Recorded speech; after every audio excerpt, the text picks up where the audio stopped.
চলো চলো, আজকে বাড়ি পৌঁছতে অনেক লেট হয়ে যাবে। আরে এই পুতুলটা তো খুব সুন্দর।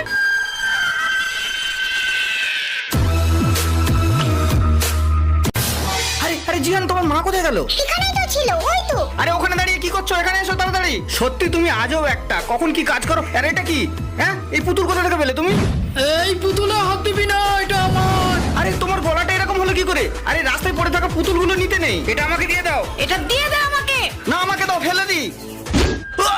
আজ তোকে শেষ করে ছেড়ে দেব। দাও, ছেড়ে দাও, ছেড়ে দাও বলছি। এটা ছেড়ে দাও, এটা ফেলে দাও, এটা ফেলে দাও।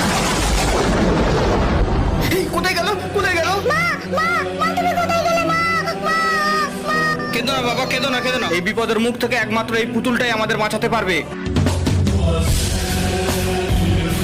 আগে কি হলো জানতে হলে চ্যানেলটি সাবস্ক্রাইব করে কমেন্টে পার্ট 2 লিখে জানাও।